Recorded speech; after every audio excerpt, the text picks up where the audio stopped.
doing good, man. Oh, anytime Hey, I get to talk to you, man, it's a beautiful day, brother. You feel me? Yes, sir, it is, man. It's a beautiful day, man. Hip hop is alive. Listen, it gets no better for me. I just had Mickey Fax on 10 minutes Oh ago. shit. So to go to Oh Mickey the Crook, yeah, you know yeah. what I mean? Mickey Physax. I need Rakim next and I'm lit. You feel me? Hey, woo. Give me Who you Snoop, telling? Rakim. I'm lit. You know what I mean? God. Absolutely, man. Let's get right into this, man. Wow. I saw your blog, right? Mm-hmm. And for 7-8 minutes, it was very powerful for my ears. Right? Thank you. Mm-hmm. One thing I like about you, you don't do you're gonna rep where you from, right? You're West Coast of the bone gristle. We know that. LBC all day, right? Yes, sir. But you're a hip-hop dude first. Mm-hmm. Right? For me, I'm a Kendrick guy.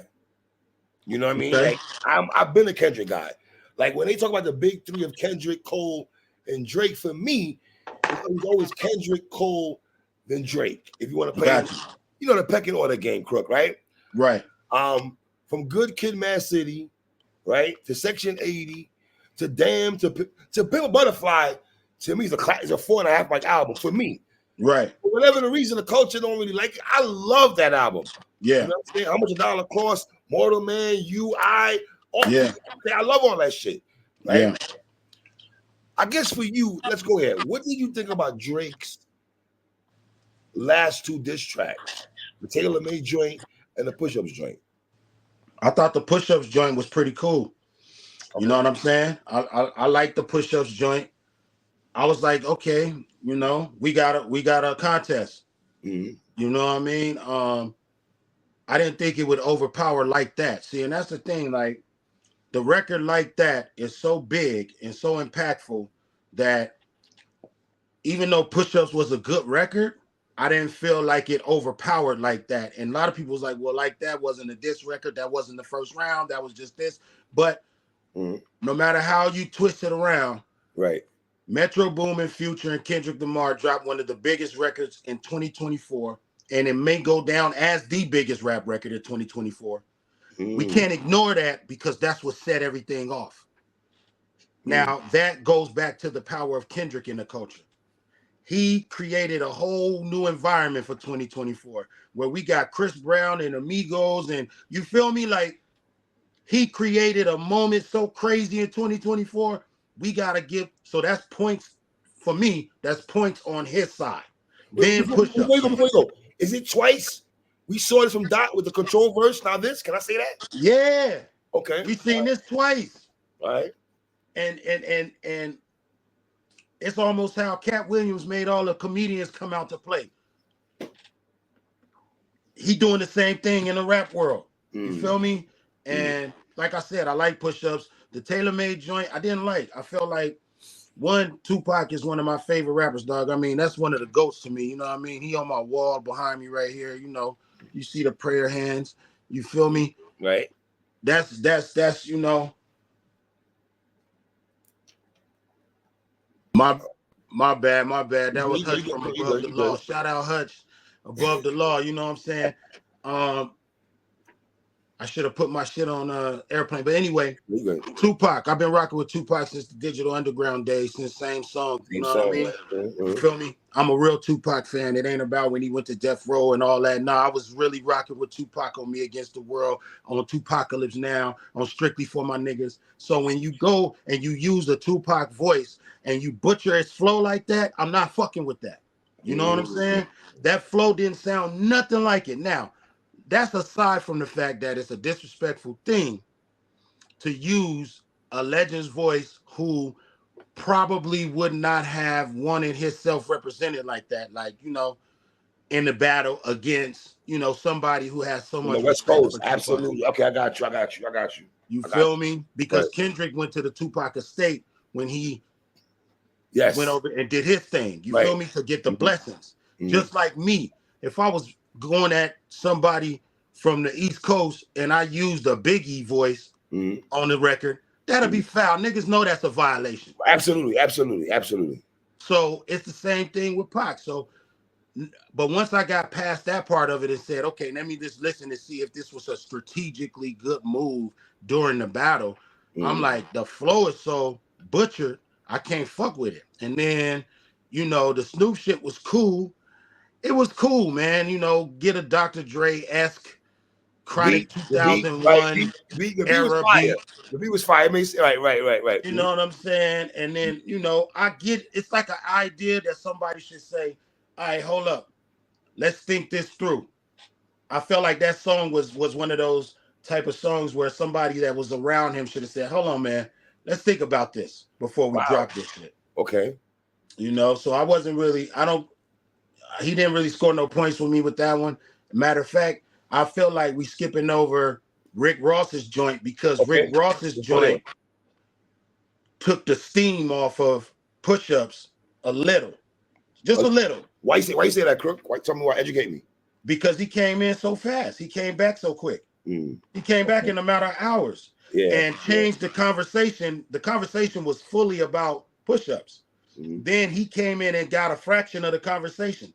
And now we talking about Rick Ross. Right. And now we talking about his song. And now we talking about his posts and Instagram and that. So he let some of the steam out of Drake's balloon. You know what I'm saying? When he did that.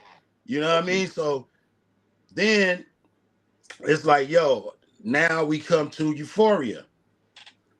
Euphoria is a lot to break down, 3. Come on, man. Well, before we go to Euphoria, let me ask you this. What did you think about Snoop's response? Is that touchy for the West, though? Is that touchy, though? What response? Well, response, not a response. When Snoop, he did an Instagram live, he said, I just woke up and everything, what everyone's talking about and stuff like that and things of that nature. Did you see that post after the Drake? I saw him like, he did what? Who did what? Right. I seen him saying something like that. Something to that effect, right. And then he pointed the Death Row emblem to the camera, pan to that and everything like that. Yeah, since I've been knowing Snoop for a while, for a long time, that to me that wasn't a cosign on what Drake's doing. I seen a lot of people took that as a cosign. I didn't take that as a cosign. I took that as a, why you put me in this shit? How did I get into this shit? You know what I'm saying? Who's doing what? Who's, you know, it wasn't a blatant, hey man, don't do this shit. But to me, it was like, how the fuck did I get involved? That's the energy that I took from that. You know, should he have called Snoop? Because I told Mickey Facts, do you call Snoop and give him the heads up? Why would you ever want the heads up, Crook? Like, your fam, you gotta take my voice. You know what I rep right quick. Me and this man from the same region and all that. Yeah. Don't put me in that. I would have said that, fam. Don't put me in that shit, bro. I don't want to be involved in that. Yeah. Don't put me in that. Because when you put me in there, now you pulling in a whole lot of shit that come with me. Like if you putting Snoop in there, you putting, you know, now you got Dogg Pound, you got a lot of things that come with Snoop Dogg. That, you know what I'm saying? And it's a lot of family ties over here that cross over. You know what I mean? It's a lot of Dogg Pound TDE relationships. You feel me? Like people gotta understand that. Like I think the politics of being in LA, you know, Drake and them kind of feel they know some of it because he in Calabasas. You feel me? But it's a lot of different families that sit at the same table that he might not know about. Gotcha. And that's how a lot of the information gets around. You feel me? Because I be hearing about records before they even come out, and I'm not even nowhere near OVO and all that. You feel me? So it's an interesting thing, but yeah, it's like I would have been like, yo, man, don't put me in this, bro, because you know that could be taken the wrong way. That could be taken as if I'm supporting everything you're saying on this record. Co-signing, almost like I'm co-signing. I'm co-signing this. Especially, you know? I feel like Snoop, yourself, Cube, and those guys, like y'all anointed Kendrick the next dude for the West. I felt that's the vibe I got from a guy looking in, from the outside looking in, right? As an East Coast dude, you know what I mean? Yeah, dog. I mean, Kendrick is an artist, and he's everything that we want in an artist that's representing our coast. It's no different than the East. I mean, if you got somebody out there from the East that's waving the East Coast flag and they doing, you know, numbers and they keeping their integrity and they spitting with skills and they representing for the culture and they giving it up to the people who came before them. Right. You feel me? Why wouldn't you want that person out there? You know, and that's what Kendrick has done. Kendrick has kept his integrity with his songwriting. He don't sit around trying to figure out how to dumb down to make a hit.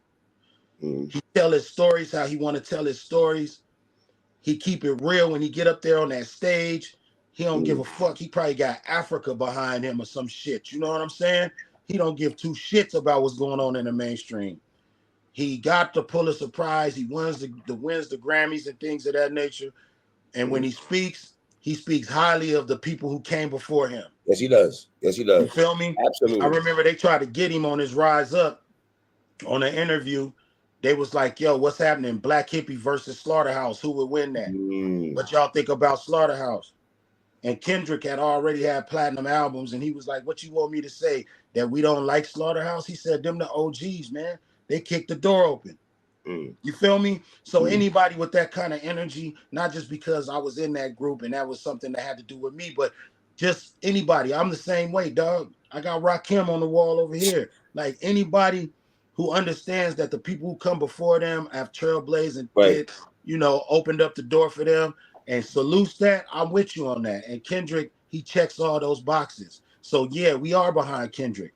You know what I mean? But when it comes to, you know, the fan side of me, I'm not using that West Coast bias 3. It's so funny because if I wanted to, I'll be really biased. Like, come on, what are we talking about right now?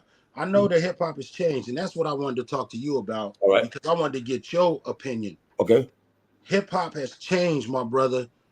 And are we cool with all of the changes as people from me and your era? See, this is where it gets dicey, Crook, because they're gonna say we're the old men on the porch, still stuck in a certain era, right? So, not to go on a tangent right quick, my son, right? He's 19 years of age, right? He's not listening to music I listen to. He's not listening to Kara. He's not listening to Jay-Z and all that. He's like Kodak Black, he likes Little Dirt. That's his vibe. Yeah. I'm the old school New York. He's not into none of that shit. He don't care about East Coast. He don't care about none of that. Yeah. That's what he likes, right? But let's stay to where we're at right now. Wait a minute, though. You just said something important. Okay. You don't care about none of that. You don't care about none of that. None of that. Could you imagine a rap? We all care about that. Our age. My son is 19 too. Right. He played NBA YoungBoy. Yeah, that's what my son like NBA YoungBoy. That's his vibe. Kodak Black. That's his vibes. That's what he's into. Any of the young niggas coming up right now, that's what he's vibing to. And I respect it. I listen to it. I can't bop to it, but I try to give it to a listen. It ain't for me, and I respect it, right? Right. Now, to go back to the changes, there's certain things I'm not feeling. This AI thing is disgusting to me, man. I'm just not from that. When I heard y'all brothers rapping, and y'all want to take shots at somebody, y'all wasn't using track references and all that. Niggas went and attacked. Right. When I saw NWA go and Cuban them go back and forth, they was attacking each other. It was no bull. It was like, so some of the rules and things have changed. It's like, are we forced to adapt to it because quote unquote hip hop is a young man's game, which I don't subscribe to that. I don't even like that.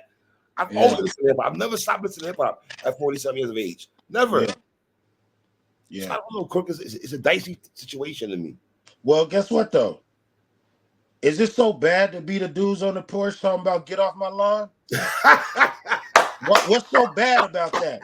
Let you young niggas play y'all part and I'm gonna play mine. Okay, you can do that also. My part is to tell y'all niggas what I feel. Your part is to either listen to it or not. It's up to you.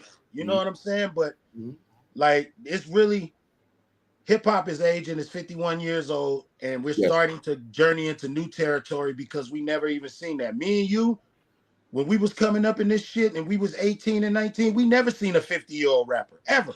Never, because it wasn't old enough for that. But I think Grandmaster Flash and him might have stopped rapping at a certain point. Well, Too Short was still rapping though. Short Dog been rapping for a few years though. Yeah, but when we was 18, Short Dog was still that nigga was young too. He might have been 28. Right. Too Short, right? 25. So it's like we're seeing some new things. I'm happy I was outside for all the errors. Me too. But I wouldn't change that for nothing. Either for nothing. For nothing, bro. The shit we seen in the 80s in the 90s. I love it. I love it. I love my era of music, man. When I witnessed, when I saw, I mean, to be around the Rakim, Nas, Cube era, like Public Enemy, Pac, you know what I'm saying? Like, I'm gonna tape it if my homie calls and Trapped and all that. Oh, what's man. the show with MC Bree and Tupac? Gotta get mine. Gotta get yours with Bree. Oh, man. R.I.P. Pac and Bree. You know man, what I mean? And I don't want to be nothing like Michael. Oh. Man, look, that shit was crazy. I was just watching Uptown Anthem video the other day. Like, man, Tupac in the video, right? Yeah. Bro, I want to be from no other fucking era. Me neither. None of Flat out. I love but we are in a new era. Yes, and a lot of people from our generation, I feel like they want to see Ether and Takeover and Hit 'Em Up and Who Shot Ya, and they're not understanding that Drake ain't gonna give us a Jay-Z record. Kendrick ain't gonna give us a Tupac record. It's not gonna happen. They're different artists in a different time, and they're gonna give us a record that fits within their brand. Well, why can't we get against all odds? Why we can't get a Hit 'Em Up? Why we can't get that?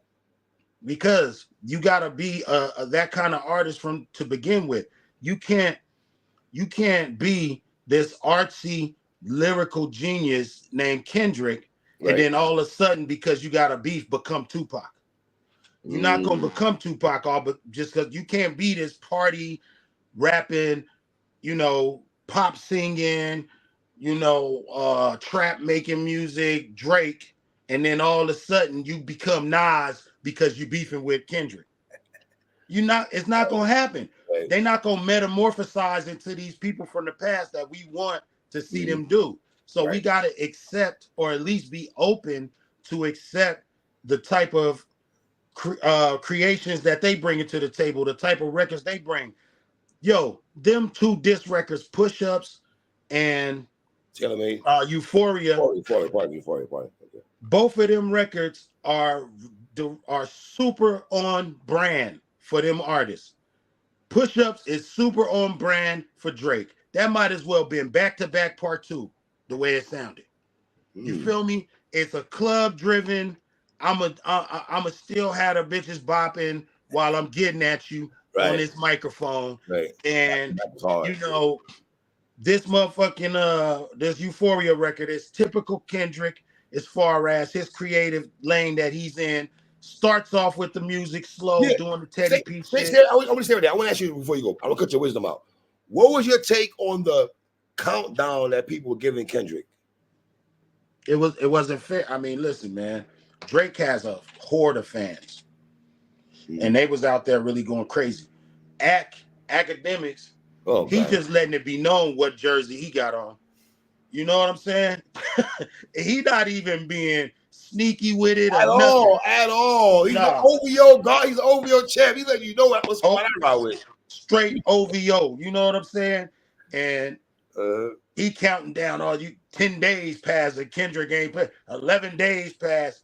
I felt like really they was giving Kendrick more power by doing that. I was like, y'all appear to be begging this man to say something. And it's starting to make him look like the bigger artist in this whole battle, because y'all looking weak. Anytime you begging, you are in a position of weakness. So they was looking weak for that. You know what I'm saying? If I just would have sat back and just let him cook until he did his thing. But he came back at 17 days, and they said it took Drake 19 days. So he's on par. You know what I'm saying? But we in a different thing, because me and you back in the day, we had to wait till somebody came with a whole brand new album to hear them respond. Facts. Absolutely. You got to wait for a whole album. That's crazy.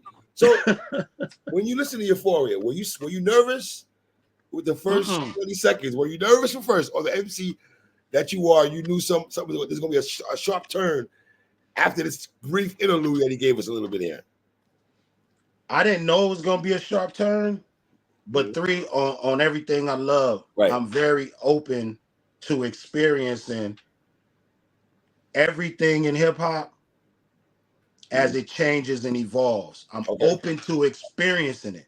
So I don't shut nothing down that's different than my era. I don't just shut it down. So I listen.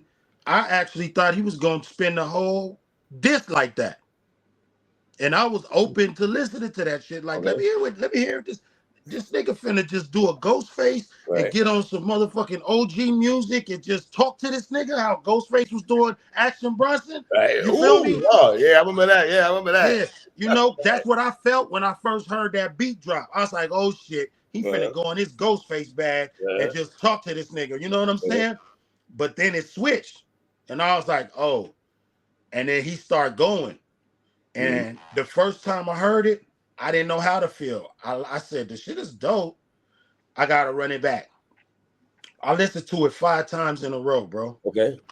And once I got on the third and fourth listen, I'm like, oh, he's cooking this dude, man. He's really cooking this dude. So as a West Coast MC, you know what I'm saying, watching the state of my coast when it comes to hip hop, you know, I said Kendrick made us proud. You know what I mean? He made us proud, bro. He went out there because a lot of people want to say that you're not great until you get battle tested.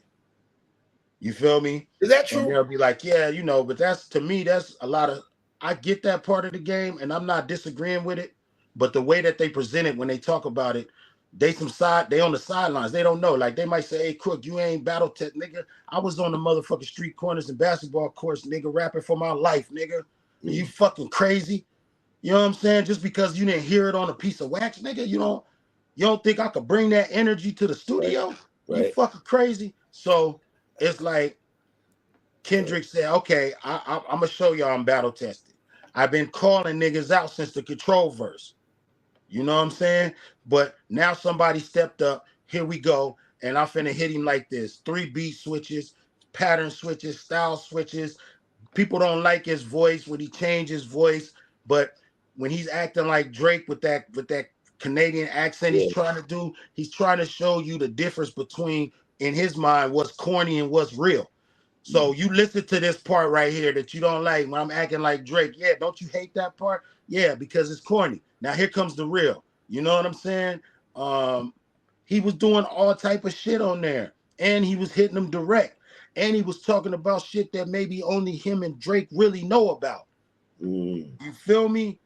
Because, you know, even though the internet try to keep up with the shit like a soap opera, they'll tell you more about the shit than we even can fathom. I mean, I feel like he was talking about, you know, the Prince family. I feel like he was talking about everything on that motherfucker. Right. Drake's bodyguards, his ghostwriters. You know what I'm saying? The bitches that he feeling. I felt like he was really, I'm trying to say, like they say, oh, but everybody already talked about this and already talked about some lines I felt Pusha's touched upon a little bit though.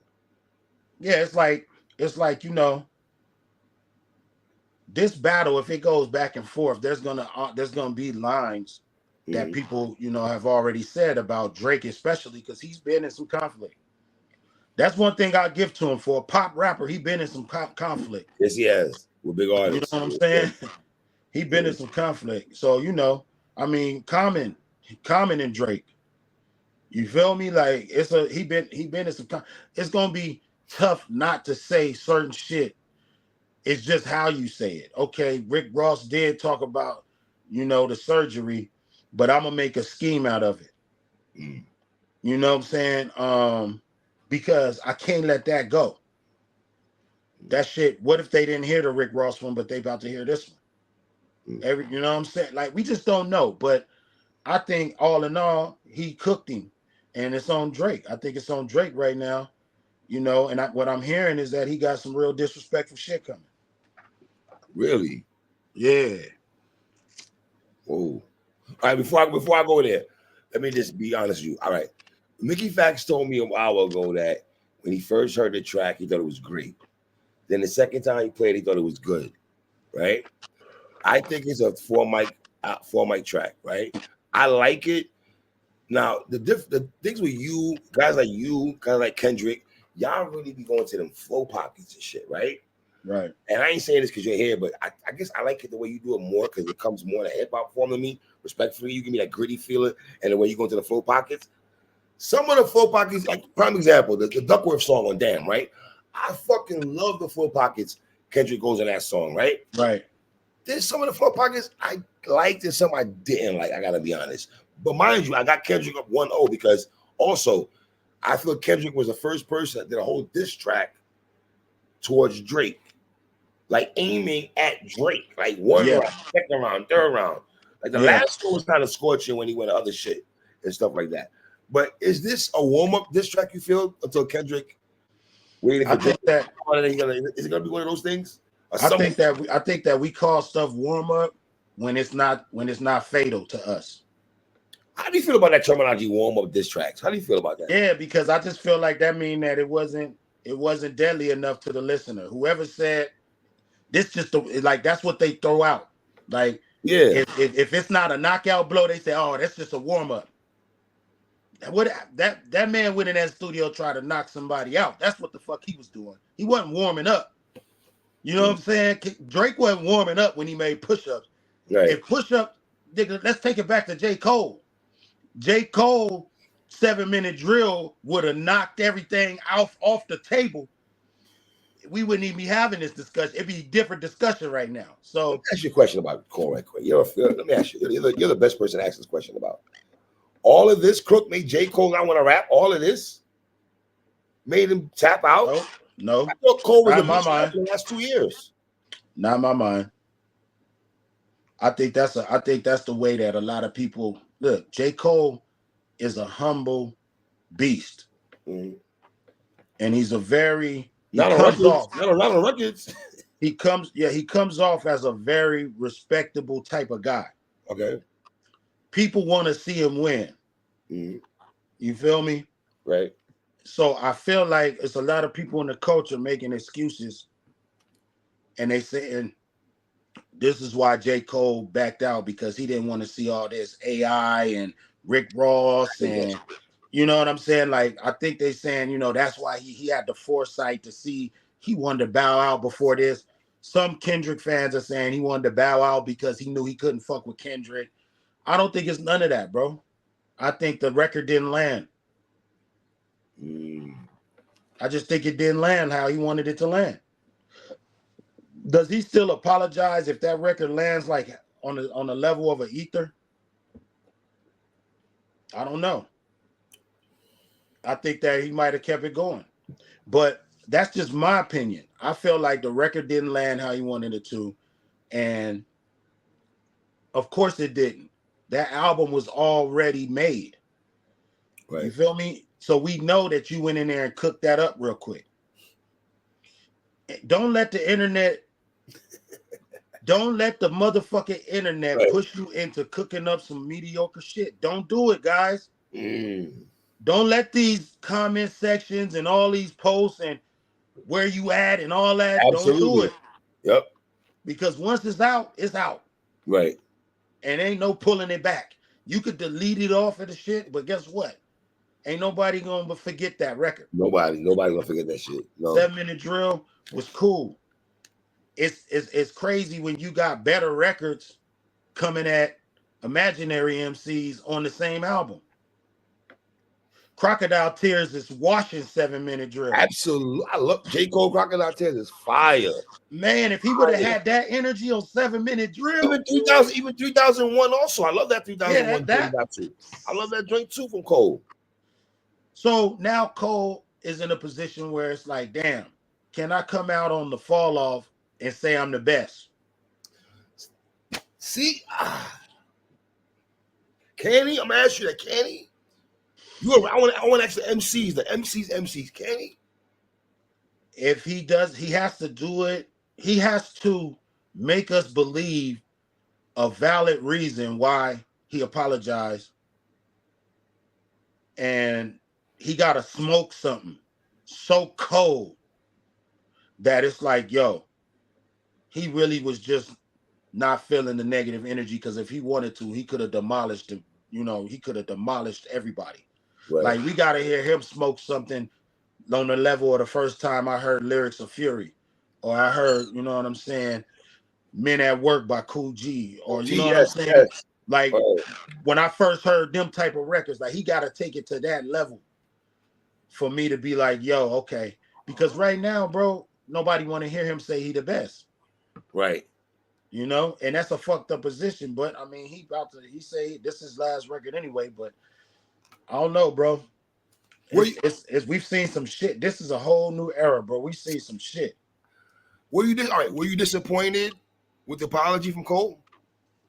No, I wasn't disappointed because if he truly apologized for the reason that he said he apologized, I'm not disappointed because because I'm all for people trying to be the best version of themselves. Right.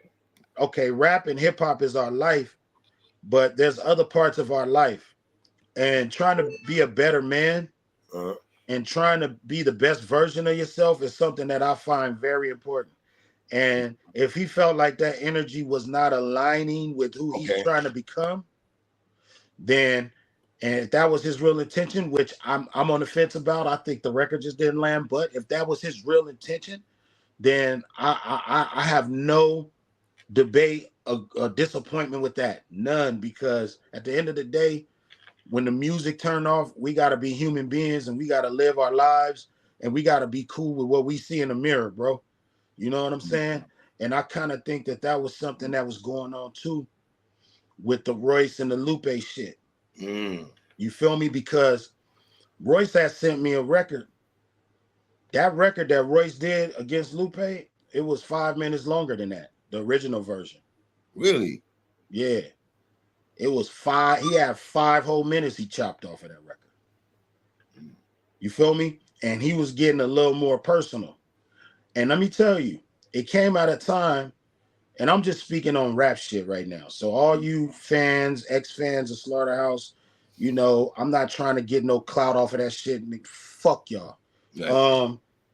Just on the motherfucking records, he really had 5 more minutes. And to me, he was in a place where he was doing a mental health initiative, where he was trying to help the community on some mental health shit. That's kind of conflicting. If you sitting up here making a diss record to tear down another black man, right, and on the other hand, you dealing with the community and trying to, you know, uplift the community on some mental health shit. Adding up. Yeah.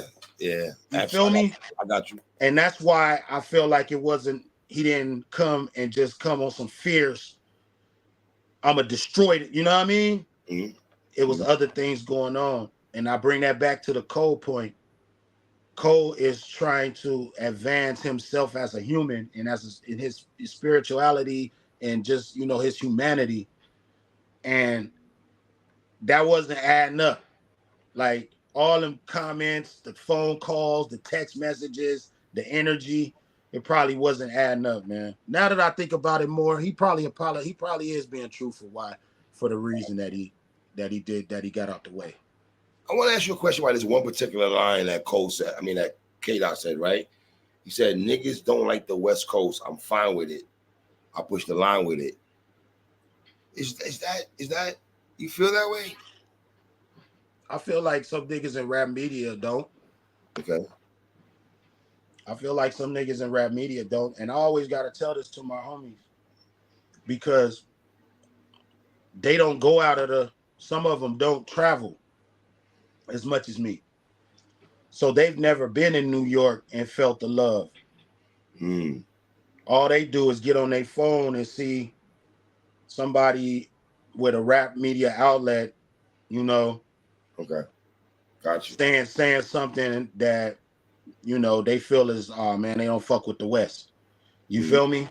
They don't get a chance to go and feel the love in the streets. You know what I mean? So I'm always telling them the East love niggas, man. I'm always telling them that, and I've been telling them that since Death Row, because when I went to New York with Suge Knight, I expected a lot of hatred. Because shit, Tupac, Biggie, Death Row, Bad Boy. We lived that era. That's our era. Yeah, we lived that. Yeah, I thought when we landed, nigga, I thought as soon as everywhere we went, we might have to, get into a squabble or anything. Static, absolutely. Right. And guess what, bro? We was walking down the street. Niggas was pulling up. What's happening? What's going on, Death Row Suge? What's up, man? Salute. Hey, you know that motherfucking Doggy Style? That's one of the hottest motherfucking albums ever and all that shit. Right. I couldn't believe it. 3, my mind was blown, bro. And from that day on, I said, oh, it's just that I can't judge this shit off of if Funk Master Flex get on the radio and say something disrespectful about Tupac. I can't judge the whole situation off of the people that are in the industry giving their opinions on West Coast, situations. Right. I can't judge it like that. And I bring that energy back to Cali with me. And I tell them, I say, look, first and foremost, I'm in a motherfucking group with a real Brooklyn nigga named Joel Ortiz. Absolutely. You feel me? Shout out Joel. Yawa, absolutely. Hey, bro, he took me straight to the Cooper Projects when I got out there the first time.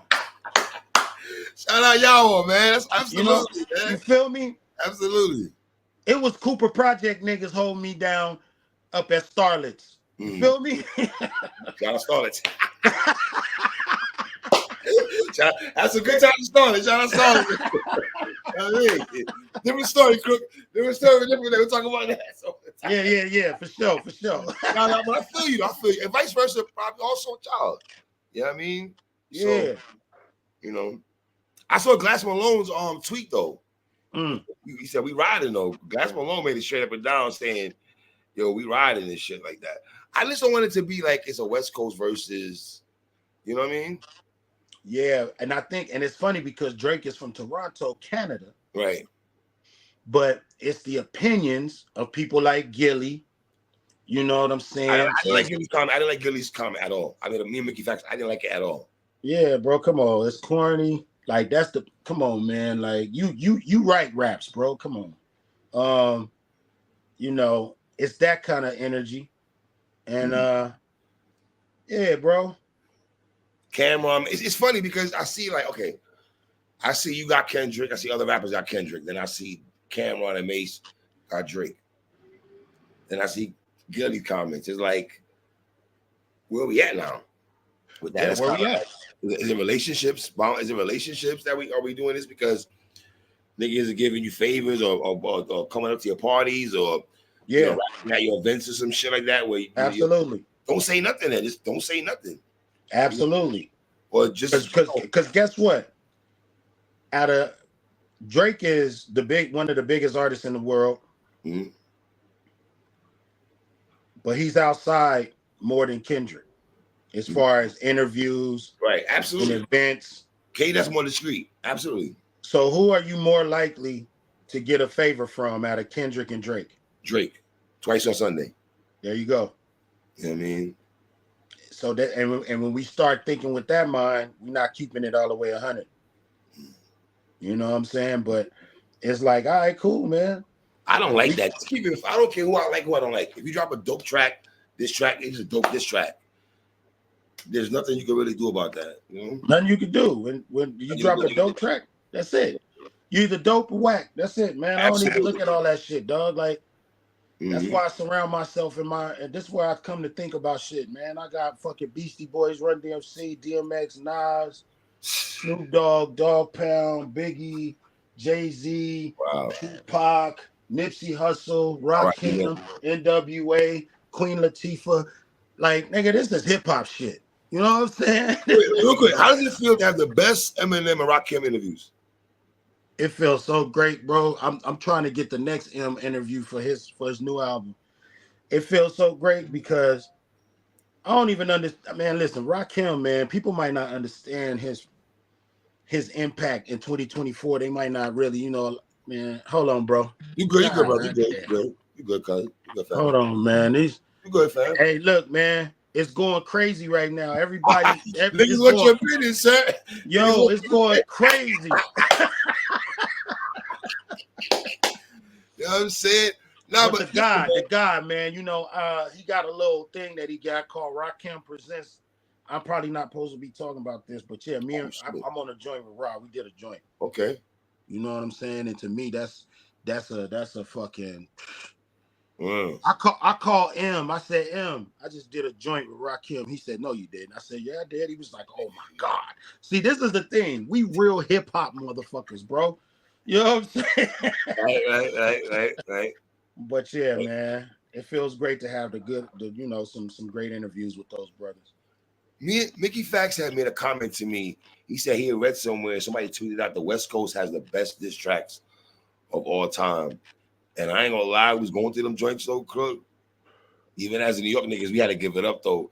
Hail Mary, Pac, Against All Odds, Dre Day, Easy, Real Motherfucking G's. What's the other joints he had? You had a couple. There's a couple out there. This track, hey, bro.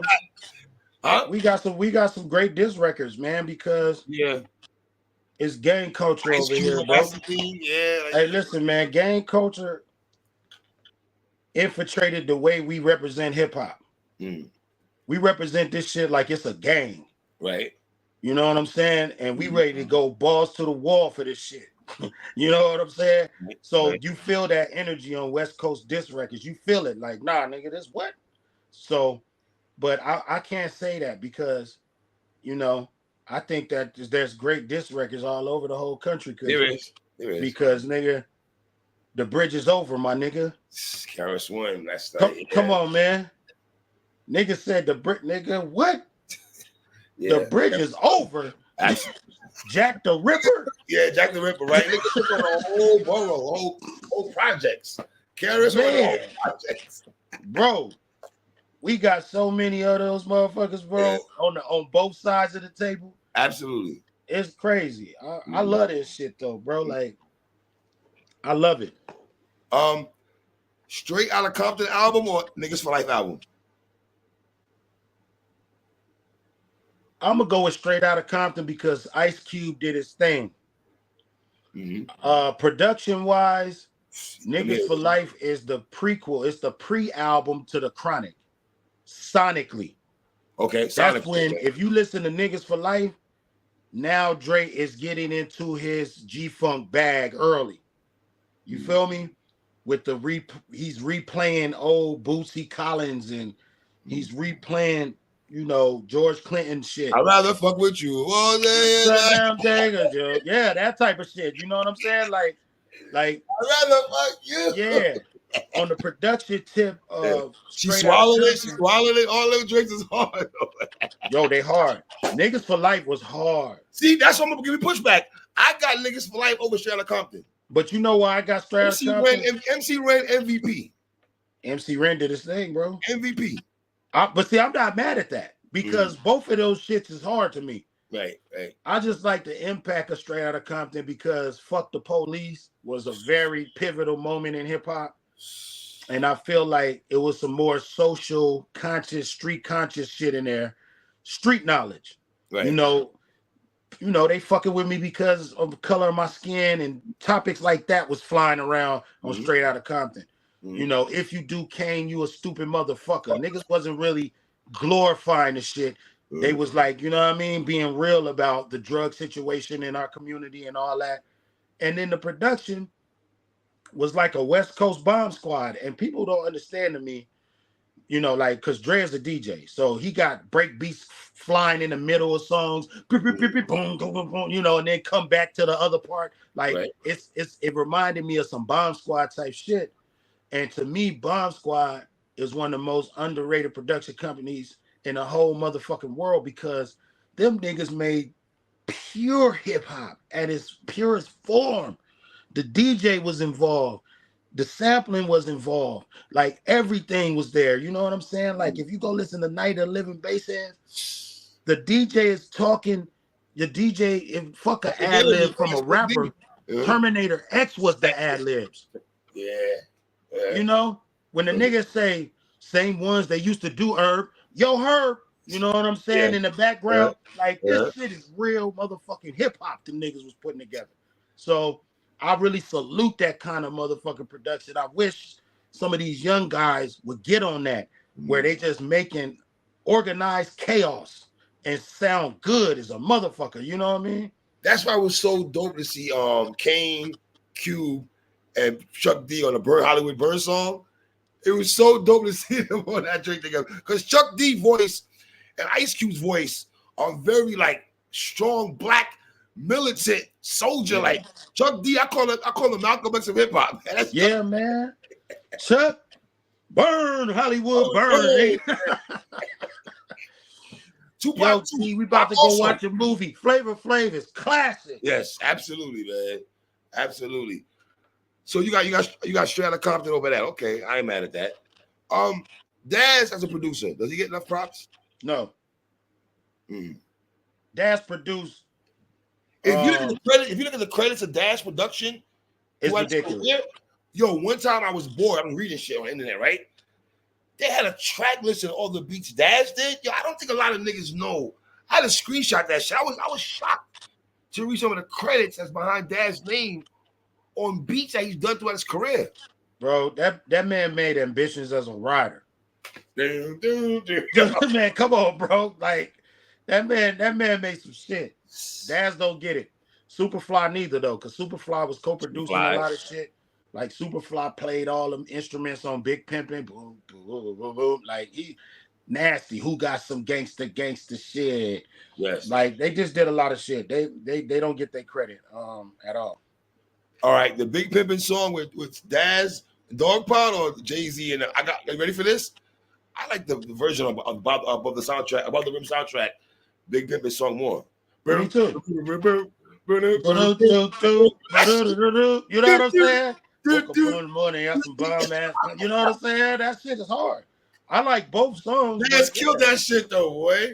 Yeah. 2 o'clock in the stairs, I rock and I rizz. See my homie Lil Style, who I ain't seen in a while. Yo, free Lil C Style. Free Lil C Style. Free Lil C, man. That was hard, man.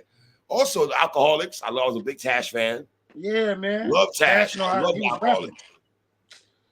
They was rapping, dog, over hip-hop production, and that's why the East-West shit don't never make sense to me, because there was a time when all the rap records was coming out the East. And if we wanted to enjoy rap music, nigga, we had to bump East Coast shit. And we grew up on that shit. And we loved that shit. And you would have thought EPMD was from Long Beach, how much niggas was playing EPMD. You know what I'm saying? Absolutely. Please listen to my demo, nigga. What? Come on, man. Crossover. All that I love crossover, man. So what you saying? So what you saying to me is one of the most greatest songs I think in the 90s. Seriously, it's one of the greatest songs in the 90s. It's up there. It's up there, bro. What you say on a regular basis. Love that song, man. What? You know what I mean? The Headbangers. Redman come out. All right. One of the greatest underrated collabos of all time is Headbanger. Absolutely. One of the most greatest underground underrated facts, hands down. Yeah. So what you got going on, brother? When are you and Joel dropping, man? I don't know when we gonna drop, but you know what I'm saying? We very close to completion, and you know, we just like rapping together, bro. Like y'all chemistry is fire. Thank you, bro. Like we got some new shit, and you know, Joel was talking. He was talking on this one. You know what I'm saying? He talk all the time, but this one, I'm like, boy, it's like. I felt like he had a chip on his shoulder, like motherfuckers ain't recognizing who he is. You know what I'm saying? Prosper, I felt his flow pockets. Yeah, a lot on Prosper, that Prosper project I did. Yo, bro, his flow pockets straightened up tremendously, yo. Yo, bro, I'm telling you, Joel not playing. I feel that's a cheat code for you. The flow pockets is a cheat code bro, because I feel like it's some great artists who don't have those. Right. I feel like that's the only thing missing from certain artists. That I love the bars, I love everything, but they don't have the, you know what I mean? And I like to pattern my shit like Miles Davis. You just never know where it's gonna go. Right. He liked to improvise. Like Miles, he said he had a song he used to perform that he never performed the same way twice. Okay. You feel me? You never knew how he was gonna do it. He might take the notes in a whole nother direction on this particular song. because improvisation was very important to Miles. And I like to get into those different pockets. It'd be funny to me because these motherfuckers that don't got no hip hop ear be thinking, oh, this is offbeat. It's not offbeat. It's just in a whole nother pocket that you don't even understand. You know what I'm saying? And to me, that's one of the tools in your toolkit that you need to master. You got to master that to me. You feel me? Like if you master one flow, that's cool. But I'm gonna whoop you in that motherfucking ring. You know what I mean? Because nigga, I'm a southpaw. It's all kind of shit I'm gonna do. You know what I'm saying? Because I'm trying to throw everything at you but the kitchen sink. You know what I'm saying? So I really, you know, try to master that. I'm still a student of it, you know, and then I'm a student of everything else that goes with it. You know what I mean? Like this is what keep us 3 decades in and still able to hold our own against any MC in the world. Okay. My brother, man, I appreciate you taking your time to rock with me, man. I know you got a hefty schedule here, man. Yes, sir. That's all good, man. We finally talk some hip hop.